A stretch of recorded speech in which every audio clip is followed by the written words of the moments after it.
Hi, this is The Greatest Story Ever Played. I am Dan, and today I'm going to be talking about Tomb Raider 2013.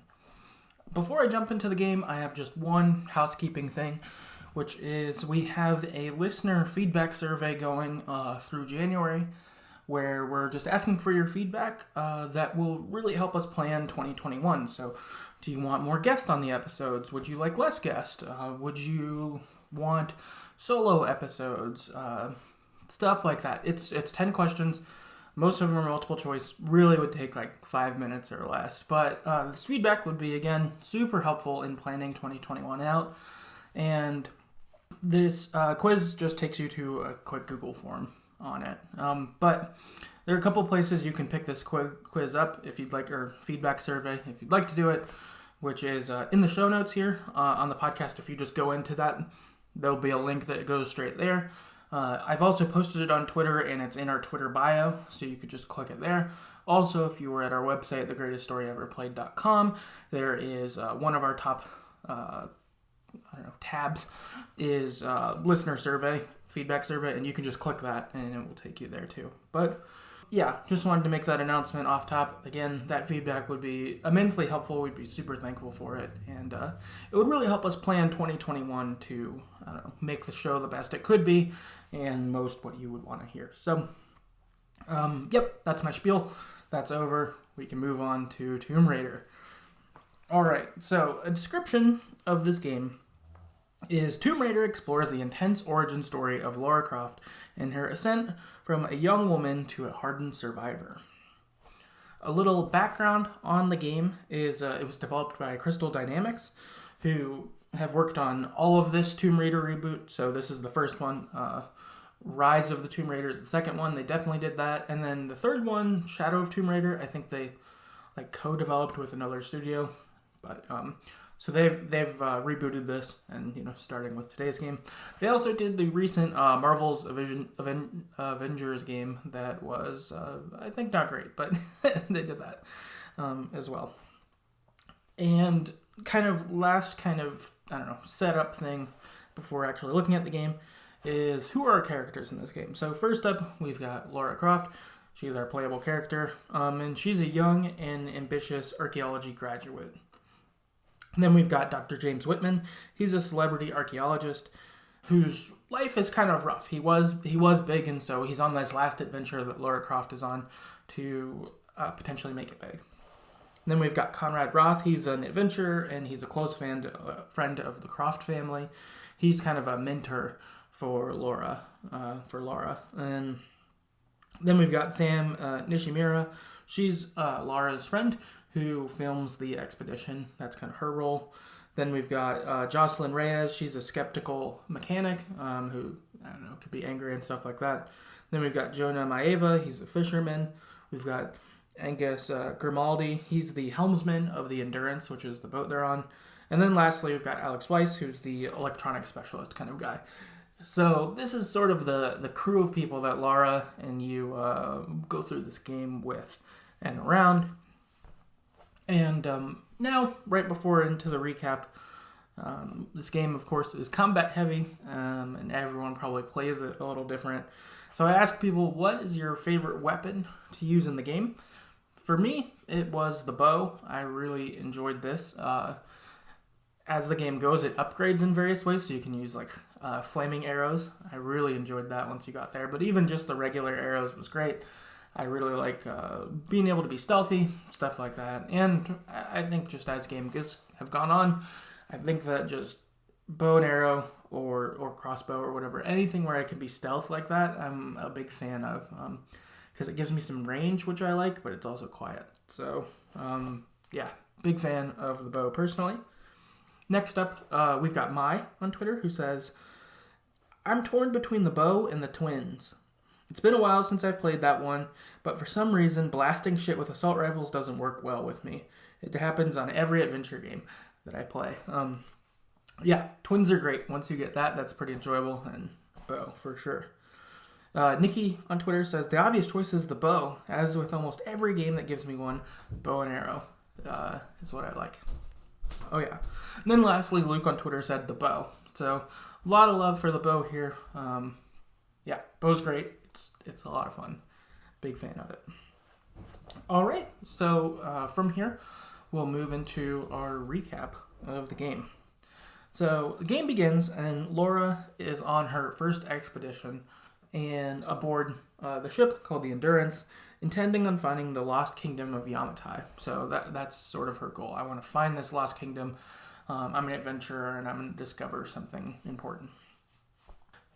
Laura suggests going one way that was the opposite of what Dr. Whitman wanted to do, and they venture into this area called the Dragon's Triangle. The ship gets wrecked in a storm, and it strands the survivors on this island. So, okay, everyone's stuck. When this happens, Laura is separated from the others, and she's walking around the island trying to get her way to them, and she finds a dude, a skeleton, like hanging in the tree, and it has a bow. And so she takes it, that gives her first weapon, but also gives you the feel of, oh, something's maybe not quite right with this island. As Laura is looking, she ends up running into Sam and Matthias, who's a stranger to her. Matthias wasn't part of their group on the Endurance, so Sam being with some rando, Laura's a little confused by, but is like, well, if Sam trusts him, it's okay. Laura goes to sleep, and she wakes up, and she's alone. Matthias and Sam have vanished. They're gone. A little while after this, the rest of the Endurance group of people finds Laura, and they split up. Half of them are going to go look for Sam. The other half are going to go look for Conrad Roth, because he's also MIA at the moment. So you team up with Dr. Whitman to go find Roth. The rest are looking for Sam. As you're going with Dr. Whitman, you run into this temple, and inside it, you manage to make your way in, and inside it, you find all these armed men killing and capturing people. And so you're like, okay, this is bad. And in this, a big thing that happens is you have sort of a mini boss fight, and Laura gets her first kill, which was this skeezy, like, Russian dude who gives creeps, for sure. And yeah, he's pretty gross kind of feel. But Lara kills him. It's her first kill she's ever had, and it kind of is like, oh, it's certainly like a moment for her. She's kind of fucked up by it, as you know, you've never done this before, and kind of messes her up. But also sort of prepares her for the hardened people she's going to be fighting through this, and that she has to kind of match that. From here, Lara's able to escape the temple to a mountain village below by jumping on a zip line, and gets down there. And when she's inside this village that she's exploring, she finds Roth, who's injured. He's hurt pretty bad, and his backpack had the first aid kit, but some wolves had like stolen it when they'd attacked him, because I think there was also food in it. And so Lara needs to go after the backpack to be able to help Roth out. She does this, gets the bag, gets the first aid kit, fixes Roth up a little bit, and inside his bag also is a radio. So Lara needs to call for help on the radio. So Roth tells her to climb a tower, get higher, and then you'll get better service range, and you can call someone. So Lara does this, and she's able to reach a plane and give it like their mayday call, like, our boat has sunk on this island, here's our coordinates, please come pick us up. And fortunately, a nearby plane does hear this, and they come to the island to pick them up. On the way there, the plane's like, coming nearby to try to find their location, and then a storm comes out of nowhere, and lightning hits the plane, takes it out. And Laura's like, there wasn't a storm before this. The island chose to do this. And so it introduces this new supernatural element. Not that the island is just, crazy where there's guys running around killing people, but that the island itself is keeping you there, evidently. So that really kind of turns the situation up even more. You're like, oh, okay, this is serious. Laura, though, feels responsible for the pilot because, she called him here. So she goes after the pilot. Unfortunately, he was used as a trap by the cult that's there, and they kill him, and Lara manages to escape it, but there's wreckage. A little while after this, Sam is captured by the cult on the island, who want to use her for a fire ritual. And in this time, Laura is also nearly captured, but is able to escape because the Oni show up. And who the Oni are samurais from, hundreds of years ago, who you find out were sworn to protect the queen here. And so they show up and make waste of the cult, the Russian cult member guys, and it kind of allows Lara a chance to escape. When she escapes, she ends up down, I think, near the beach, and Grimm, who was on the ship, shows up, and Lara and him team up briefly to try to free the rest of their friends. I guess Grimm had managed to escape captivity, and so him and Lara team up for a little while. Unfortunately, though, he ultimately is killed when working with Lara. So there's a part where Lara's trying to get to him, and there's kind of a big fight between cult members and Lara. They eventually trap Grimm and have sort of a standoff with Lara, and it's like, Lara, put your guns down, we won't hurt him. And Lara's getting ready to do it from a farther platform away, and Grimm says, no, don't do it, and kills one of the guys, and ends up getting blown up or thrown off the balcony where he was, and Grimm and all the people that were there are gone. So Lara has to kind of move on, knowing, oh my gosh, one of my friends has died. This is big.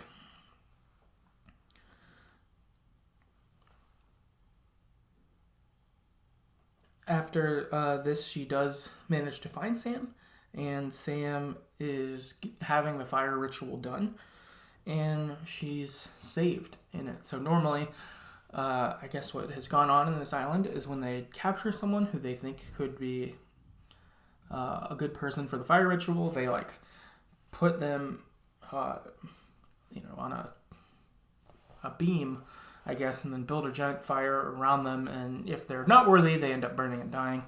However, Sam is found to be a good vessel. The island basically puts the fire out. It sends a gust of wind that puts it out. They're like, okay, she's worthy. She's our person. So it's good that Sam is not dead, but bad that she's a worthy vessel. Fortunately, here, Lara is able to rescue Sam. Some commotion breaks out, and she's able to kill some guys, and Sam's able to escape. And Sam says, Lara tells Sam, head to the beach. I'll catch up with you there. So Lara does this. She has to kind of fight her way through this temple that they're in, and she runs across this bridge as it's exploding. It's a pretty good action sequence. It's pretty crazy, just total shit show going on for sure. In this time, Roth has also managed to use the radio to call a helicopter to come, but Lara at this point is no, we can't get off the island. If we keep asking for help, we're just gonna keep having people wreck.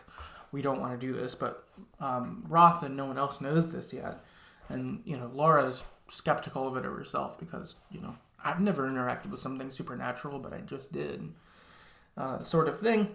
Roth calls a helicopter, but this storm takes it down too. It meets the same fate as the airplane. Ultimately, as Lara is trying to escape, Roth shows up and helps her fight them. Unfortunately, though, Roth is killed in the fight with the cult members. This, of course, hits Lara very, very hard. Her mentor, who's really been looking out for her. It's clear from context that her parents have died. They're not involved anymore. And so Conrad Roth has really been the father figure to her as of late, and has really mentored her in being able to be like a survivor and be an archaeologist and do all of this stuff. But he's killed. He gets an axe to his back, I think shielding Lara, so he like helps save her, but he goes down. It's pretty sad seeing him go. They end up having like a Viking-style funeral for him to honor him, which was cool. But you're feeling the, I guess, the cost of this in Tomb Raider, right? Like, Grimm dies a little bit earlier. Now Roth is down. He's your mentor. Like, this is a big deal. Now, the rest of the group is able to regroup at the beach after this. So you got Reyes, Jonah, Alex, and Sam at the beach. And Reyes thinks she can repair an old boat that's there. There's like some old World War II boats because the Japanese used this island in hopes that they actually could find what Laura's been looking for, the lost city of Yamatai, like all of that. They were hoping they could harness it, use it in World War II as like a weapon. That was sort of their hope. So some of their old boats are here. Reyes thinks she can fix them up, and they could escape with those. And Lara is kind of like, I'm going to let them build it, but I'm going to need that because we can't escape the island with it anyway. We're not allowed to escape, right? I've already seen a helicopter and an airplane go down from this. Like, once you're here, you can't leave. A little while after Lara is there, Whitman shows up and he's like, oh, I escaped too. And Lara is suspicious. She's kind of like, I don't know about that. Like, it seems like you were too friendly with the cult, basically. I don't trust you. Meanwhile, also, Alex heads back to the Endurance to get tools. Because Reyes only has a few, so she can't really make do with... She's not getting too far with them. So Alex is like, oh, I'll go do it. I'll head back to the Endurance ship. Because the ship hasn't sunk yet. It's just wrecked. It won't be able to leave, but it's not underwater yet. This happens while Laura's asleep, too. So Laura goes after Alex after this. She makes it to the Endurance, and unfortunately the cult is also there. They've been sweeping the Endurance as well, maybe thinking that they'd head back there, or if they could steal supplies. And Lara kills her way through it, and ultimately finds Alex trapped inside the ship. Something, like maybe a rafter or something, has fallen on his like leg and like smashed it. Like he's stuck. He's not going anywhere. But he did find the tools as they're trying to figure out how to get out. And Laura's like, no, we can get you out. I'll get you out. The cult shows up and Alex is like, no, you can't. Like, I have to stay here, but you have to get the tools back to our friends. And so like a firefight breaks out and Alex blows himself up with the ship to take the cult members out, and Lara is able to escape with the tools. Lara returns back to the base camp, and she finds out that Sam has been abducted by Whitman, and has that like I never should have trusted him moment. And what Lara realizes in this is that Matthias, who we met earlier, he's the leader of the cult, that he is hoping to turn Sam into the next Sun Queen. So the Sun Queen was the leader of Yamatai, the kingdom of Yamatai, and her like spirit is basically what's causing all of the turmoil on the island. And the thought is, if she can be given a new vessel, that the turmoil on the island will go away, and she can be the leader of the island like she's supposed to be. So shit's getting serious for sure. So Lara, Reyes, and Jonah go after Sam. Reyes and Jonah take the boat inland after what Lara has said, and they believe her enough to do this with the supernatural stuff. Jonah's more of a believer, and Reyes is more skeptical. But Laura's like, we can't get off. Like, even if you did a great job with the boat, but if we go out to sea, we're just gonna sink. Like, we have to go inland because we have to rescue Sam. We have to uncurse the island, basically. That's the only way out. So Reyes and Jonah are going to stay kind of at the river entrance where they get, and Laura's just like, hold off anyone that comes here. Any cult members you see, just kill everyone.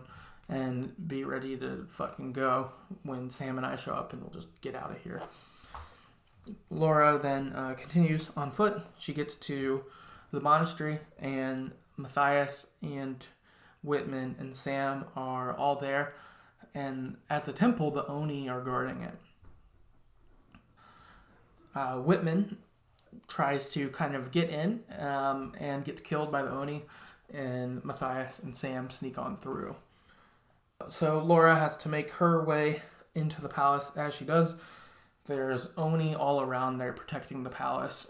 What has happened is that when the Sun Queen had died all those years ago, the commanding officer of the Oni had pledged that the Oni will always protect her forever. They'll always be there. And so their spirits have basically been guarding this temple until a worthy vessel can come and the Sun Queen can live again, sort of thing. So, supernatural as hell. Certainly a rough nemesis. These guys are scary on a new level, like all the cult members and stuff with guns. They're afraid of the Oni. They're like, no, I don't want to mess with that. I don't want to go where the Oni go. That sort of thing. And Laura has to go through the temple, sneak past a lot of Oni. It's freaking wild. Finally, though, ultimately Laura arrives as Matthias is doing the transference ritual. So the ritual being his the spirit of the Sun Queen will leave her body, her old physical dead body, and will be then take over Sam's physical body. And so this ritual is happening, like Sam and the Sun Queen's dead body are moving. You can tell that shit's happening. And Laura ultimately is able to kill Matthias in this. She ends up getting the twins that was referenced earlier. She gets her dual pistols and guns him down. It's pretty cool. Matthias dead. Kills him, but the ritual is still going on, and so then Laura has to kill the Sun Queen's body. When she does this, the Sun Queen is officially defeated. She's dead, and she's able to rescue Sam. They're okay. This ends with Lara and Sam meeting back up with Reyes and Jonah, and they're able to leave the island. When they leave the island, they're rescued by a cargo ship that is somewhat nearby. They're able to get on, and the cargo ship's like, everything's going to be fine, you'll be okay. And Laura ends the game saying, we're not going home. There's more out here. So there's more adventures for Laura. She also realizes that her dad, I guess he was an archaeologist, and it sounds like he was an archaeologist, and his background was some supernatural adventures kind of like this, but I think it was one of those things where everyone's like, that's bullshit, that's just talk kind of thing. And Laura's like, what my dad was saying was right. What he was looking for is true. It's real. I've after this experience, I know it is. And so it really sets up, more sequels will come. This is cool. And I like that. And boom, game over. All right, so moving on from here, I've got a couple general thoughts that I want to talk about the game that I enjoyed. The first one being is I liked this as Lara's origin story. I thought this was really cool, just that she was, a perfectly capable person who had learned survival things from Roth and different stuff like that before she was here, and then she's put into this awful situation, and her training and experiences before this has helped her rise to this occasion. So she wasn't a hardened killer before this. She'd never killed anyone, but she'd been trained in weapons, or she was physically fit, or she was good at archaeology stuff, knowing about ancient symbols or languages, or all of this stuff. So she had some of the training before it, and then this horrible experience catalyzed her into the adventurer she becomes, which I thought was great. What a great setup for it, and a lot of tragedy in that too, having Roth die, having Alex or Grimm die, other people she knows, just that being an adventurer is costly, but you're also getting to like interact with things that people didn't think were real, like the supernatural. So I think it really sets it up well, and for her to want to pursue being an adventurer more, I think is cool.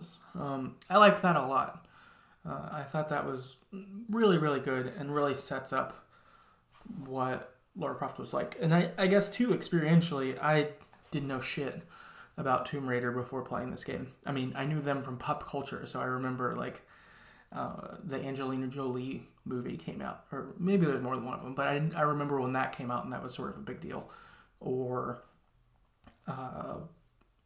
the old blocky ones where it was just, like, the old 90s games were just like a gunslinger with big boobs, something like that. Like that was basically my knowledge of Tomb Raider, and so to get this was really cool and really enjoyable. I'm super excited to play the other games, and I don't know, yeah, it's very cool. So that's one thing. Another thing I liked about this game is it had sort of RPG elements and an open-ish world, which I thought was cool. So it wasn't set up where it was sort of a chapter by chapter thing, but instead you had a lot of freedom for sort of how you'd go. Like you got areas in sequence, like to like you couldn't go to some areas early, I don't think, but you could go backwards, which I thought was cool. So it was like, oh, I want to go back to this level, I want to do this thing or whatever. I thought that was pretty cool, rather than being like, you did chapter 1, you can't do it, now you're on chapter 2. So I thought that was pretty cool. And also like RPG elements. So like you upgrade different qualities Lara has. Like an RPG, a skill tree, as you will. You've got that kind of going. You upgrade your weapons as you go. Different things like that. So I thought that was cool, is it provided a lot of, ways to make Lara your own. You'd be your own Tomb Raider in ways within that. And I thought that was cool. A cool change, as opposed to like, you're always this way and you always have this type of weapon ability or whatever. So I thought that was a cool change. I also liked that several characters got killed off in this game. It felt like the stakes were actually high in the game, that they mean business. For me, I think a thing that can really hurt action movies or action games, stuff like that in general, is that the cost is never felt for your protagonist, right? The cost is only on the bad guys. Like, you can just kill 1,000 bad guys in a game or something, and no one has anything bad happen to them, or maybe they're like captured and got punched once or twice or something like that. Like, the cost is really lopsided. Where being a bad guy, it obviously costs a lot, but being a good guy, it doesn't end up mattering that much. And I thought that was good to kind of have this, as I think that Laura's experience was really costly here. And, she didn't fully choose it. I mean, she chose to go to this area, which brought them to Yamatai. That was like her choice. But, she didn't choose to have her friends die, but it was sort of the cost in this adventure. And I think that's cool. I think that's sort of a, more mature adventure story. So I thought that was pretty cool. And, good on Tomb Raider there. And then I think in a similar vein, this game felt a lot like an R-rated Uncharted. Or if it was Indiana Jones, it would be The Temple of Doom, which of course is the second one that's dark, and I think it's the only one that's rated R, and it's pretty rough in it. And so I think that that's also pretty cool as a thing.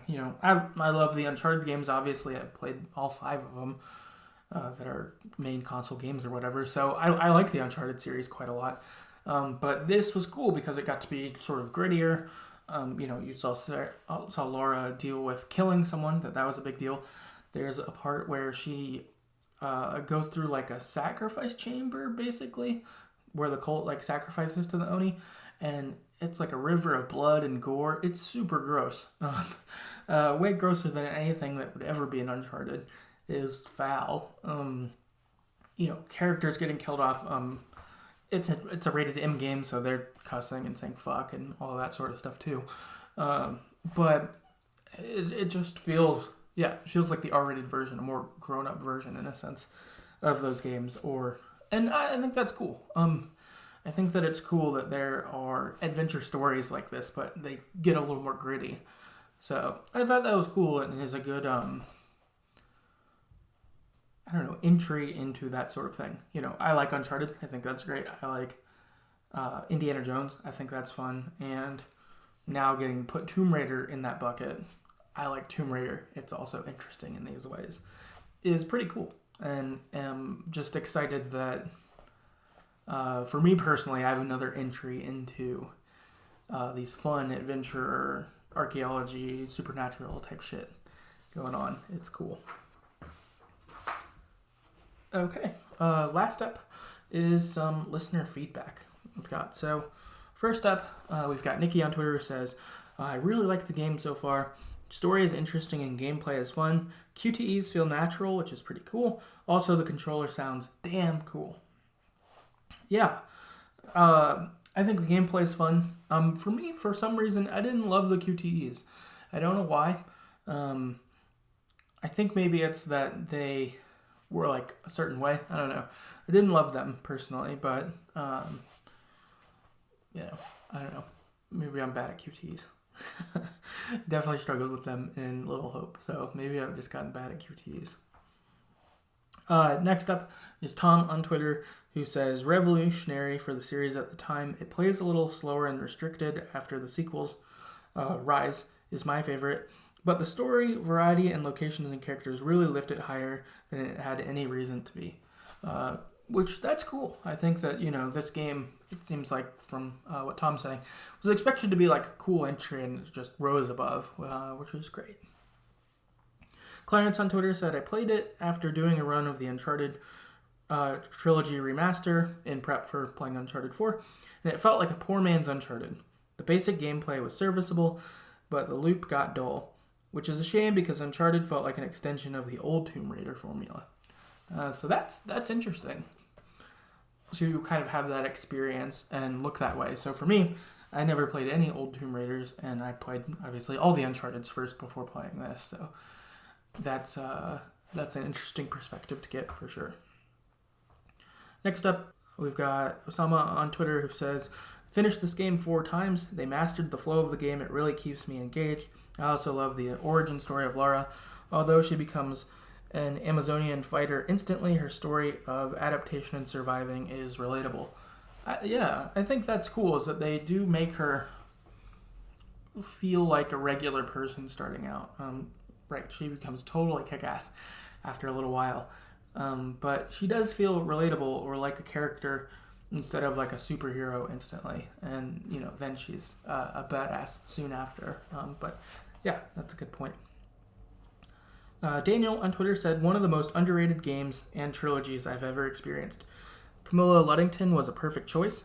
I've been playing through Shadow of Tomb Raider for the past week and think it's fantastic as well. I want to get back to Rise though. So that's cool. Yeah, I thought she was fantastic as Laura. This game is awesome.